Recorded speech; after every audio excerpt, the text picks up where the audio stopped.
Bienvenidos todos al programa En Contexto, un espacio en donde buscamos brindarte la última información relacionada con los avances en cáncer de pulmón, pero no como información aislada, sino más bien ponerla en el contexto actual, permitiendo que tomes las mejores decisiones para tus pacientes con cáncer de pulmón. Soy Jorge Alatorre, oncólogo médico dedicado a tratar tumores del tórax, y va a ser un gusto acompañarte en este podcast. En nuestro primer programa, que si no lo has visto te lo recomiendo muchísimo, pudimos comentar dos estudios de fase 3. El primero, que utiliza una neoadyuvancia con inmunoquimioterapia pura, que es el CheckMate 816, y el segundo es un estudio que utiliza un abordaje perioperatorio donde se da inmunoquimio neo y posteriormente se continúa con la adyuvancia por un año. Es el estudio AEGEAN, ambos realizados en pacientes operables.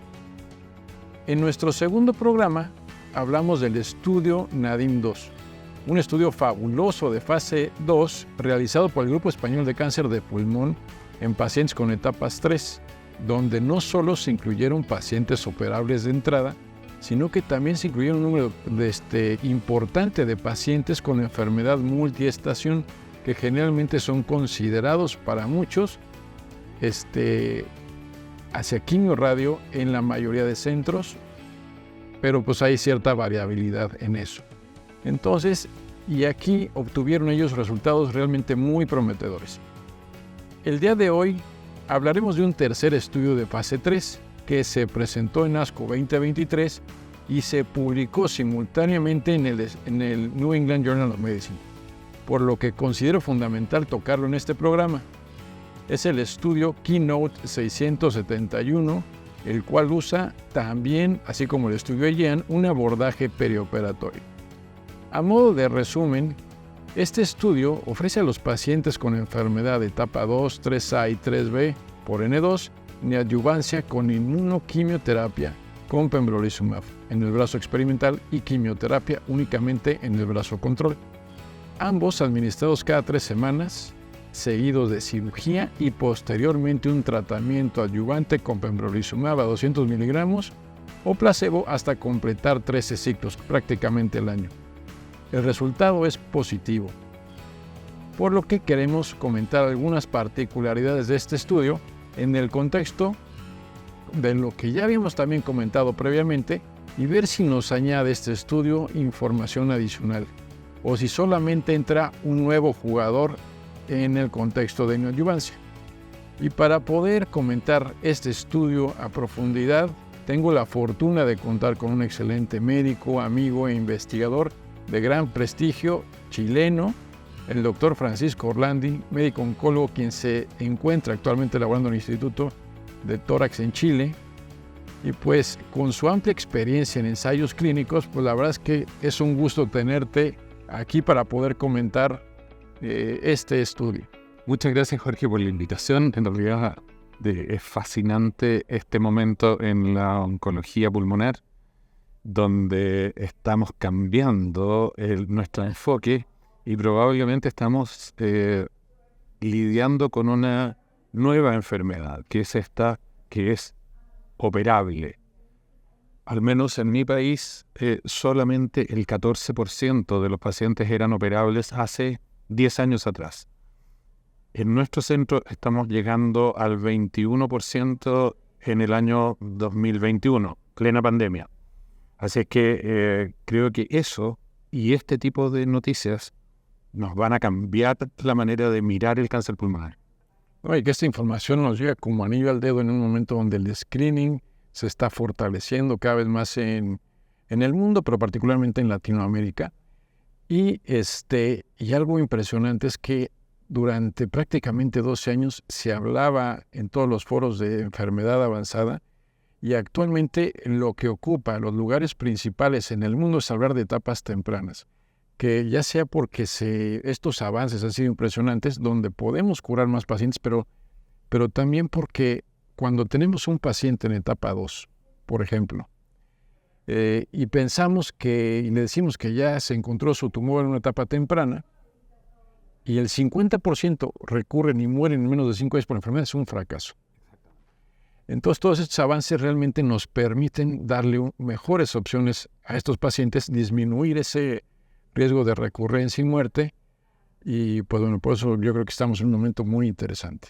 Sí, me parece genial y me parece también súper importante la remarca que has hecho. Si uno considera que la etapa 2 es una etapa temprana, el hecho de que fallezca la mitad de nuestros pacientes en menos de 5 años significa que hemos sido incapaces de encontrar una manera de curarlos. Y posiblemente, yo tengo alguna esperanza en que esto sea así, con este enfoque que estamos encontrando ahora, tanto con el 816, con Nadim, con IGIAN y con el 671, estamos aplicando algo que hemos ido aprendiendo de manera difícil en los últimos 10 años.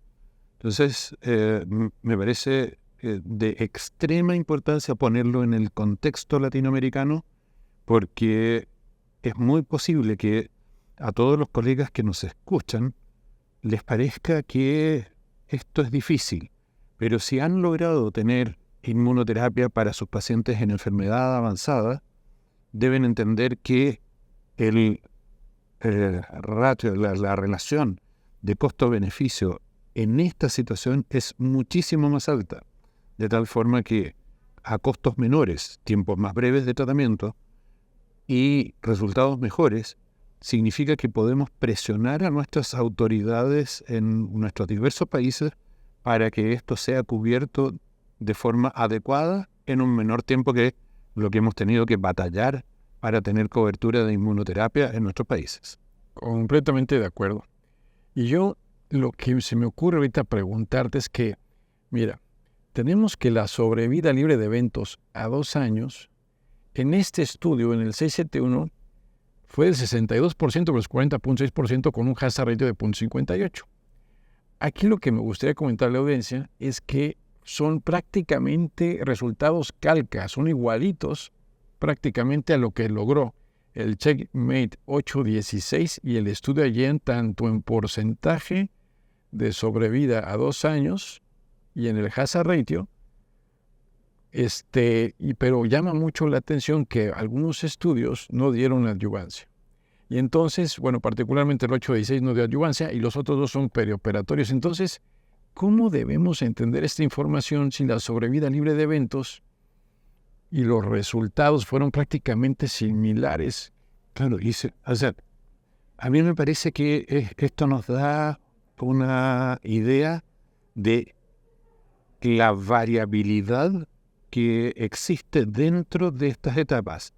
No podemos considerar el cáncer de pulmón, sino que los cánceres de pulmón, y llama la atención, por ejemplo, como tú decías, la calca entre uno y otro, que el hecho de que la sobrevida a 1 año y a 2 años es exactamente igual con adyuvancia o sin adyuvancia en este contexto estamos hablando solo de un par de miles de pacientes en total, si sumamos los 3 estudios, y resulta que creo que tenemos ahí una situación muy importante. Primero que nada, tenemos que estratificar. Los pacientes en etapas 2 son un grupo pequeño en todos estos estudios. Por otro lado, vemos que, al menos en el 671, casi la mitad de los pacientes son de histología escamosa, lo que no es reflejo de la realidad completa en nuestros países, donde es más frecuente el adenocarcinoma en un 65 versus 22%, pero en este estudio estuvieron en 51-48. Entonces, creo que tenemos ese factor de estratificación. Tenemos otro que es, estamos metiendo pacientes que son T4N2. Cuando uno habla de T4, estás hablando de tumores exorbitantemente grandes, que antes, sin dudar, los enviábamos a quimio-radioterapia sabiendo que de esa manera el 17% de ellos iba a estar vivo solamente a 3 años. Entonces, si estamos teniendo una sobrevida global aumentada con estos, y sobre todo una sobrevida libre de eventos que supera el 60%, a mí me hace pensar que lo que estamos encontrando es un beneficio que es muy amplio y que nos obliga a repensar. Más que considerar que esto es para todos igual, me obliga a pensar que nos falta todavía conocer cuáles son los verdaderos factores de estrato que debemos pensar en el futuro. Muy bien, y fíjate que algo que me llamó un poco la atención, este estudio no toca la respuesta patológica completa como desenlace principal, que sí los otros estudios lo hacen, ¿no? Aquí meten la soberbia global como el desenlace coprimario, digamos, pero no sé si puedes explicar rápido a la audiencia, porque realmente los resultados en respuesta patológica completa también fueron igual de similares en los 3 estudios, y entonces para que ellos puedan entender un poco lo que implica la respuesta patológica completa, y si consideras que debe haber sido uno de los desenlaces también. Y me parece importante como desenlace, pero también me parece muy bueno que hayamos tenido uno de estos estudios que lo miró de una manera divergente. El hecho que tengamos este factor de respuesta patológica completa como un objetivo secundario que se cumple, me hace pensar que si uno mira nuevamente los 4 estudios que estamos hablando y los que vienen en marcha, tenemos que pensar que la sobrevía libre de eventos es, como en toda adyuvancia, un fenómeno que debiéramos estar pensando para todos. La manera de traducirlo es muy probable que corresponda a esta respuesta patológica completa. Es muy probable porque todavía no tenemos la certeza. Pero si un paciente que está dentro de este grupo importante de el 24, 18, 17% que obtuvo respuesta patológica completa, significa que no somos capaces de ver ninguna célula viva en esos tumores. Por lo tanto, uno podría pensar que este paciente está curado, lo cual significa que antes de la cirugía, ese paciente dejó de tener cáncer en su organismo. A mí me parece que nos va a tener que hacer pensar y revisar estos estudios probablemente en 2 o 3 años más nuevamente. Y esta mirada al pasado, o sea, nuestro yo del futuro mirando al día de hoy, tiene que darse cuenta que es posible que por fin encontremos una manera subrogada de poder saber a quién estamos beneficiando más con el primer approach. Y tal vez ahí debiéramos pensar nuevamente cómo vamos a seguir adelante. ¿Qué vamos a hacer con cada paciente tras su respuesta objetivada por el patólogo, por el cirujano, en un nuevo comité oncológico? Has tocado un tema importantísimo y la verdad es que lo que te quiero preguntar es mera curiosidad porque no tenemos la información, pero como se presta todo lo que ha salido para poder intentar divagar un poco y ver hacia dónde estamos caminando, ¿tú considerarías entonces, por ejemplo, si es un tratamiento neoadyuvante, ya sean los 3 o los 4 ciclos de quimioinmuno, pero no se ve ningún beneficio con la neoadyuvancia? ¿Tú crees que dar manejo preoperatorio, o sea, dar una adyuvancia en ese paciente que diste quimioinmuno previa, que también uno de los objetivos de dar una adyuvancia casi en todos los tumores es poder ver in vivo cómo responde uno al tratamiento? Pero aquel paciente que no ves ninguna respuesta, no ves infiltración linfocitaria, no ves absolutamente nada en reducción, ¿tú crees que convenga dar un manejo perioperatorio? A mí me parece que conviene en un grupo de pacientes donde vemos que no existe una respuesta a la quimioinmuno considerando la quimio que usamos. Mientras tengamos solamente los inhibidores de checkpoint inmunitario y no tengamos evidencia con los LAG-3, con los TIGIT, creo que más inmunoterapia no le daría. Pero ya nos hemos enfrentado a ese caso y nuestra respuesta fue en un paciente joven con una enfermedad de gran volumen en que no obtuvimos respuesta. Lo que hicimos fue darle adyuvancia con cisplatino y vinorelbina.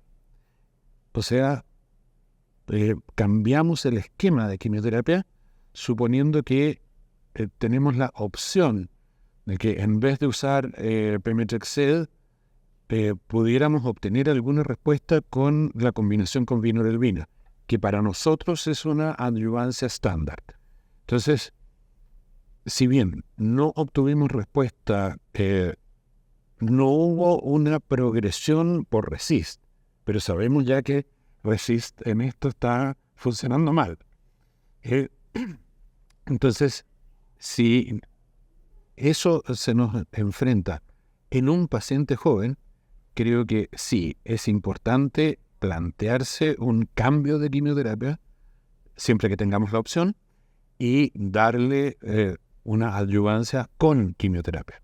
Me parece que continuar con un inhibidor de checkpoint inmunitario no nos debiera dar mayor respuesta, creo.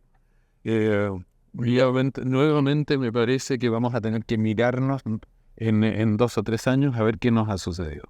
Sí, ¿y tú crees que entonces nos deberíamos de adaptar? O sea, el futuro de ensayos clínicos en neoadyuvancia, con esta información que tenemos de 3 fases 3 y que seguramente van a salir más estudios tristemente para complicarnos la existencia y en la toma de decisiones, pero sobre todo, ¿crees que debamos adaptarnos pensando que aquellos pacientes que logran una respuesta patológica completa, posiblemente ya no haya más que hacer, que es lo que comentabas, ¿no? Y en algunos podernos adaptar como tú comentas, pero ¿crees que es el futuro de los ensayos clínicos en neoadyuvancia o perioperatorio? Yo creo que en todo lo que va a ser perioperatorio de aquí en adelante vamos a tener que abrir el paraguas una vez que el paciente se opera. O sea, nuestros resultados deben ser evaluables objetivamente en la cirugía. Paciente que logró llegar a cirugía, que terminó R0, es distinto del paciente que no llegó a cirugía dentro del estudio. En el 671 hay un grupo que no lo logró, pequeño, por fortuna. Pero claramente, si tenemos un paciente, como comentábamos antes de empezar la grabación, pacientes que en nuestro caso octogenarios, con una respuesta patológica completa, creo que no es necesario darle adyuvancia.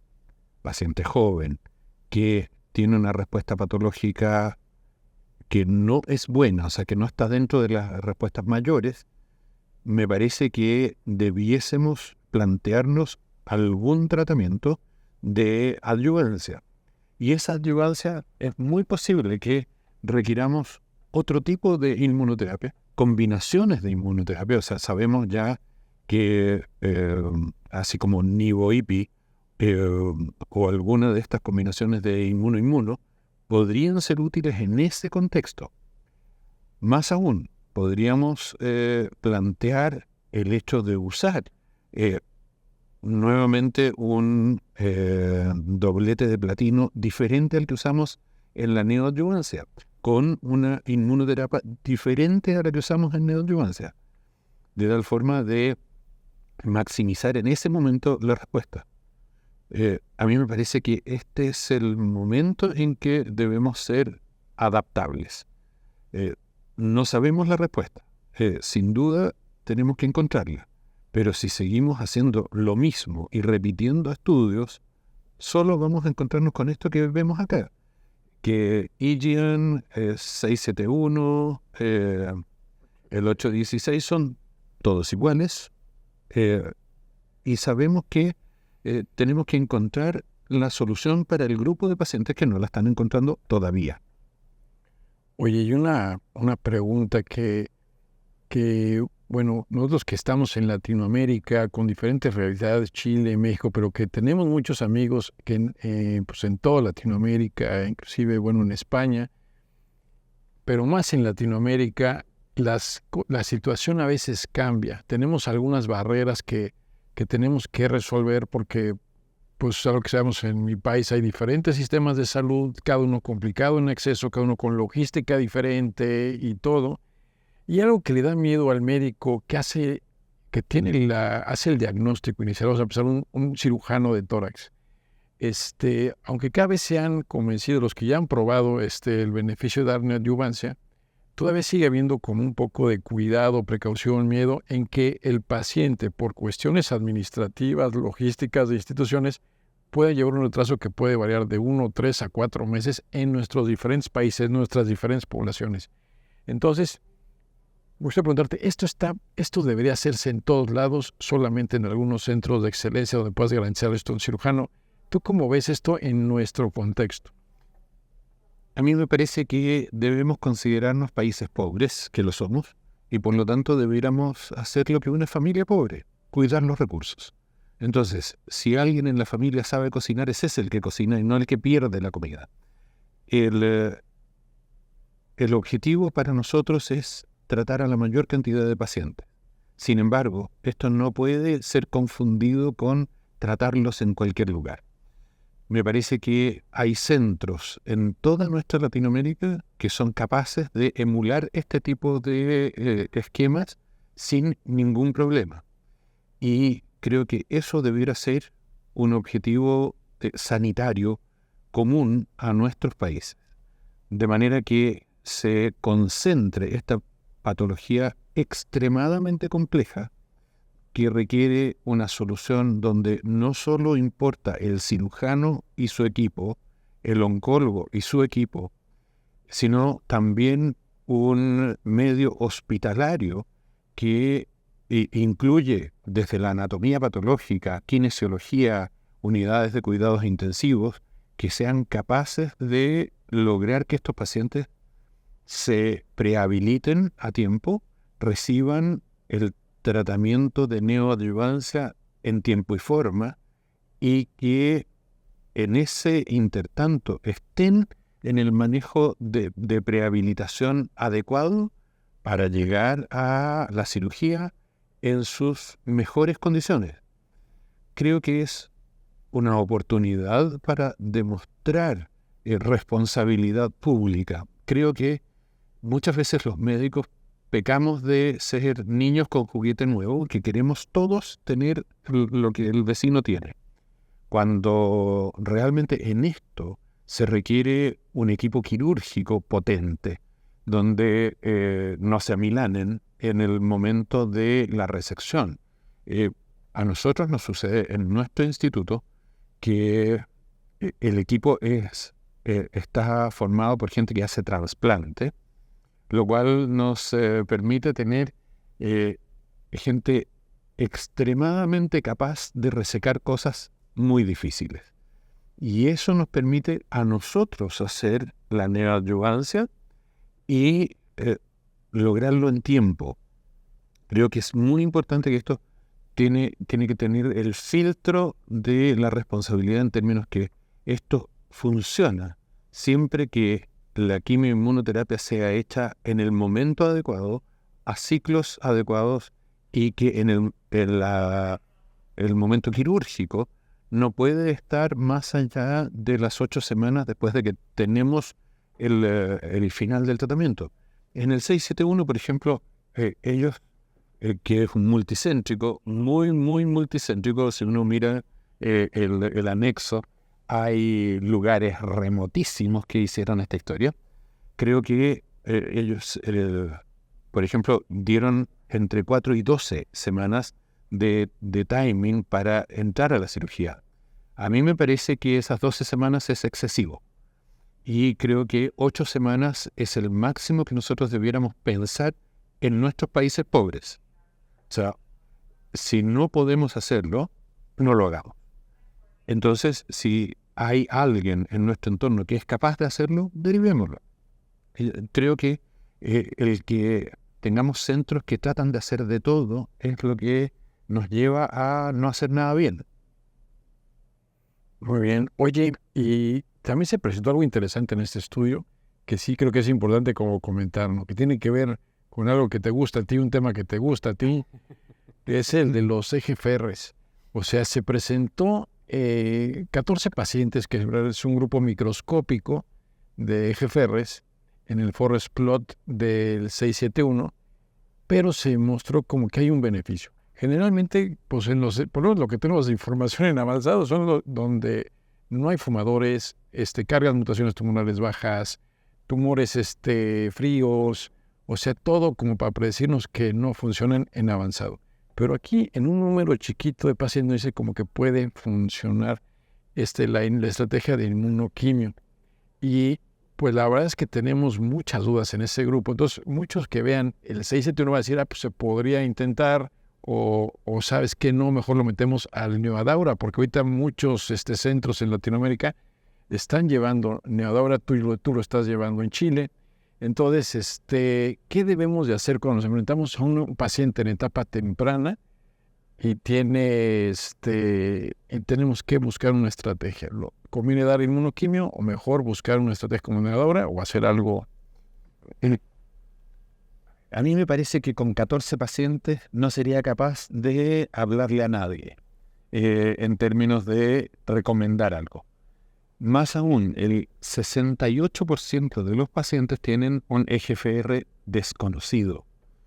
Entonces, creo que este estudio no demuestra que haya un beneficio en esa población, sino que nos demuestra que en una población no seleccionada es posible que tengamos algún beneficio. Me parece que primero tenemos que despejar las preguntas y creo que Neoadaura nos va a dar más información y creo que tenemos que esperar el resultado de ese tipo de estudios donde sabemos que vamos a ocupar una molécula que puede ser menos tóxica y que puede, combinada con quimioterapia o no combinada, podría darnos una mejor solución que esta inmunoquimio con 4 ciclos. Entonces, me parece que no tenemos la respuesta aún.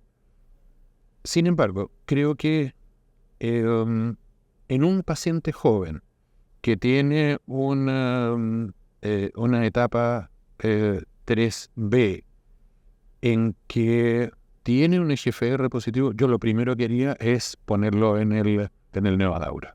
Ese sería ese sería mi reflejo. Creo que no estamos en condiciones todavía de decir que esta es la solución que tenemos. Oye, y ahora que estamos medio moleculares, ¿qué pasa si cada vez hacemos en nuestros centros más secuenciación de nueva generación y encontramos mutaciones de resistencia que poco frecuentes, pero existen, como STK11, KEAP1, ¿qué recomendación con ellos? ¿Seguimos el plan de inmunoquimio neoadyuvante? ¿Se da solo quimio? ¿O se opera de entrada? ¿Qué podría ser mejor? A mí me parece que en esas condiciones yo iría a la inmunoquimio y sobre todo vería la respuesta objetiva que logramos. Porque claramente si tenemos resistencia a la inmunoterapia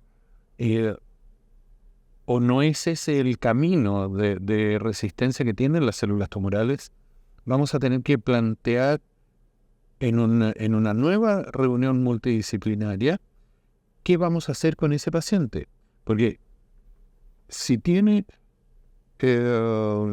alguna de estas mutaciones, un STK11 presente, pero resulta que tuvo respuesta completa y el paciente es un octogenario, creo que no debemos darla. Entonces, creo que tenemos que tomar en cuenta toda la información que vamos desarrollando. Sin embargo, creo que todavía no tenemos el conocimiento como para poder definir una conducta a priori solamente con los marcadores tumorales y sin tomar en cuenta la respuesta clínica que vamos obteniendo. Me parece de suma importancia aquí la labor del cirujano en términos de la resección completa, porque obviamente también es distinto que tengamos una respuesta patológica mayor, pero resección completa, que tener una respuesta patológica mayor y una resección mala. Llamémosle R1 o R2. Entonces, en ese paciente que en este estudio, por ejemplo, enviaron a radioterapia, donde creo que si uno mira hacia atrás, sabemos que en la radioterapia postoperatoria no ha tenido impacto en sobrevida. Entonces, ¿qué estamos haciendo? Estamos volviendo atrás sin tomar en cuenta alguna de la información que hemos generado nosotros mismos. Entonces, me parece que aquí tenemos que esperar. Este es el momento de aquilatar, creo que con calma, estos beneficios. No hay que, probablemente nosotros como país montañoso le llamamos fiebre de cumbre. Cuando uno está muy cerca de la cumbre de un cerro, se acelera mucho y se mata. Y eso yo creo que no tenemos que tenerlo. Tenemos que esperar que maduren estos estudios, que llegue el Neodaura, que lleguen el par de estudios más que estamos haciendo con Dublin-1 en neoadyuvancia para poder definir qué vamos a darle a cada uno de nuestros pacientes. Y creo que la respuesta así, a priori, es personalizar, pero desde el punto de vista clínico, no solo desde el punto de vista molecular ni nada, sino que tenemos que volver a juntarnos en un nuevo comité para definir qué vamos a hacer con cada paciente después de la cirugía. Muy bien, y una pregunta también que me ha sido como un baile aquí con estos estudios, porque en ese estudio utilizan exclusivamente al cisplatino, pero en los demás, por ejemplo, en el 816 te dan la opción de usar cualquiera, cisplatino, carboplatino. La mayoría prefirió usar cisplatino, como en el 70% más o menos. Y pero en el IgAN dan la misma opción, pero el 70% decide usar más bien carboplatino. Y aquí te lo ponen exclusivamente a cisplatino. ¿Hay alguna diferencia o eres libre para seleccionar el platino que quieres usar para acompañar? Nosotros tenemos reducido al concepto microscópico la misma discusión en nuestro equipo. Yo vengo del tiempo en que se hizo la adyuvancia en el YALP con cisplatino y vinorelbina. Y varios de mis colegas son muchos años más jóvenes que yo y ellos han usado carboplatino casi de por vida. Entonces, hemos repetido esta misma discusión creo que una decena de veces y no hemos llegado a un consenso. Yo creo que en esta situación donde el paciente está fit, porque estamos haciendo una neoadyuvancia, lo estamos prehabilitando, le quitamos el cigarro, optimizamos la broncodilatación, o sea, estamos cubriendo la totalidad o la casi totalidad de su comorbilidad, nosotros debiéramos ir a buscar la mayor tasa de respuesta que tiene cisplatino. Si bien no tenemos en los estudios una diferencia en sobrevida global entre un platino y otro, la tasa de respuesta con cisplatino es mayor que con carbo. La toxicidad que vamos a tener es una toxicidad aguda, importante, sobre todo en emesis, alopecia, pero menos importante en términos hematológicos. Y probablemente lo que necesitamos es que el paciente a la cuarta semana post tercer o cuarto ciclo esté en condiciones de llegar a un pabellón quirúrgico. Entonces me parece que la toxicidad aguda del cisplatino se aviene más con este tipo de enfrentamiento. Debo decir que mi segunda de a bordo prefiere el carboplatino a ultranza porque considera que el hecho de arriesgar el riñón en estas mismas condiciones es algo que también puede ser importante. Hemos tenido, como te decía, estas discusiones una decena o más de veces y estamos todavía, creo que, en un territorio de indefinición. Inclusive pacientes que son dañosos, que a lo mejor fumadores, hipertensión pulmonar, hidratarlos con paraplatino podría ser a lo mejor hasta cosas de ese tipo, ¿no? Exacto. La comorbilidad importa. Entonces, estos pacientes no solo tienen un cáncer de pulmón, tienen además Otras comorbilidades. otra cantidad de cosas producidas por el tabaquismo. Entonces, tienen patología cardíaca, incluso subclínica que puede llegar a ser importante. Sus funciones pulmonares no son exactamente iguales. Entonces, creo que tenemos que personalizar también en eso. Me parece que, y eso es a lo que hemos llegado, o sea, ni siquiera nosotros hemos participado en 2 de estos estudios y hemos elegido pacientes para uno y para otro platino. Oye, tú haces la pregunta de los 64,000, como dicen. Ahorita tenemos varios estudios. La verdad es que todas estas opciones, no se ve un ganador, por lo menos contundente, ¿no? Estudios completamente diferentes y todo, pero no se ve un ganador o alguna forma de seleccionar y todo. Y ya va a ser mucho basados en el feeling, en la experiencia que tengamos con el tratamiento, por ejemplo, Pembro, Durva, Nivo, Finalmente creo que son buenas si queremos dar, si estamos de acuerdo con la perioperatoria, vamos a dar nada más la neoadyuvancia en base a la respuesta que comentabas. Pero nos van a empezar a preguntar, nos van a empezar a preguntar en foros, médicos, amigos, colegas, etcétera. Oye, ¿cómo seleccionar una u otra? Entonces, ¿hay forma de hacerlo con la información que tenemos? Creo que esa manera de seleccionar, de nuevo, va a ser a punta de multidisciplina. Me parece que las moléculas de inmuno que estamos usando son muy similares entre sí. Suficiente como para considerarlas equivalentes. Por lo tanto, la médula del tratamiento va a depender de qué tiene nuestro paciente. Me parece que es, por ejemplo, muy distinto un paciente con un carcinoma escamoso, gran fumador, mucha comorbilidad, con tumores grandes, a una persona con un adenocarcinoma, EGFR positivo, nunca fumadora, joven, que tiene una patología de poca monta. Entonces, me parece que, esas 2 realidades las estamos poniendo en el mismo estudio. Entonces, o en estudios equivalentes. Entonces, creo que vamos a tener que ir definiendo respecto de lo que somos capaces de hacer, y creo que personalizar el tratamiento es una condición sine qua non para obtener beneficio. Entonces, creo que todo esto va a hacer que nuestros comités de tumores sean un poco más complejos cada vez, al menos en esta situación. También tenemos que tener en cuenta comorbilidades múltiples.